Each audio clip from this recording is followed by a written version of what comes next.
जिसके कान हों वो सुन ले, जिसकी आंखें हों वो देख ले। हम उन लोगों के लिए बहुत धन्यवाद देते हैं जो हमें एसबीआई पे, गूगल पे और पेपरलिंक के द्वारा आशीषित कर रहे हैं। आप भी कर सकते हैं, डिस्क्रिप्शन बॉक्स में देखिए।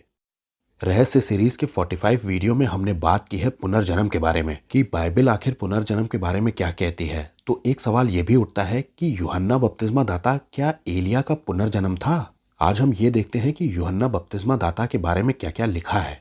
जकरिया जो कि यूहन्ना बपतिस्मा दाता का पिता था, ये एक याजक था और इससे स्वर्गदूत जिब्राइल आकर के मिलता है और मैसेज क्या देता है, आइए देखते हैं।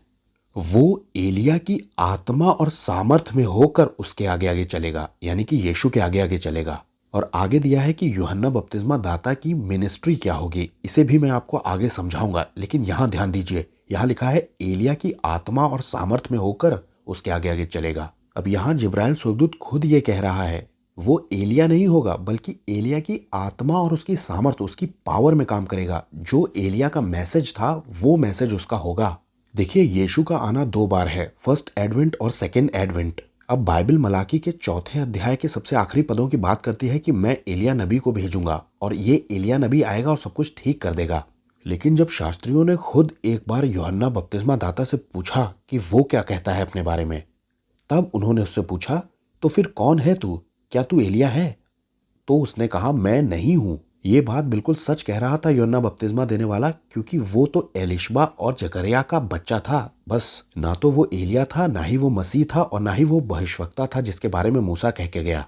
वो एक नॉर्मल बच्चा था, अपने माँ बाप की संतान था, एलिशबा और जकरिया का। ये तो उसने खुद मान लिया कि मैं एलिया नहीं हूँ। लेकिन एक बार यीशु ने एक बात कह दी जिससे कंफ्यूजन क्रिएट होती है। यीशु ने एक बार यूहन्ना बपतिस्मा दाता के बारे में बात करते वक्त ये बात कही थी, चाहो तो मानो एलिया जो आने वाला था वो यही है। अब देखिए, लाल लेटर्स में लिखा है, यानी कि यीशु खुद कह रहे हैं एलिया जो आने वाला था वो यही है। लेकिन रुकिए, यहाँ लिखा है चाहो तो मानो। ये सारा भेद इसी में छुपा है। चाहो तो मानो कि एलिया यही है।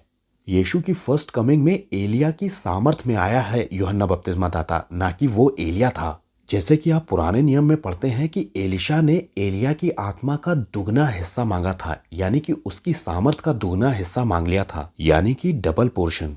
उसी तरह से यूहन्ना बपतिस्मा दाता को एलिया की आत्मा का एक पोर्शन दिया गया था, उसका एक अभिषेक दिया गया था। वो एलिया का पुनर्जन्म नहीं था, क्योंकि एलिया तो मरा ही नहीं था पुराने नियम में।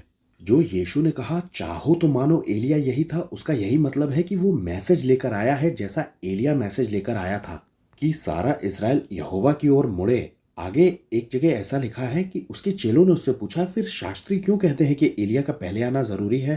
तब उसने उत्तर दिया, देखो एलिया तो अवश्य आएगा और सब कुछ सुधारेगा। आगे लिखा है परंतु, यानी कि लेकिन लेकिन लेकिन लेकिन मैं तुमसे कहता हूं कि एलिया आ चुका और उन्होंने उसे पहचाना नहीं। यहाँ पर भी इशारा यूहन्ना बपतिस्मा दाता की तरफ ही है। लेकिन एलिया का मैसेज जो था, एलिया का अभिषेक जो था, जो उसकी सामर्थ थी, उसमें आया था यूहन्ना बपतिस्मा दाता सिर्फ इजराइल को मसीह की तरफ फेरने के लिए।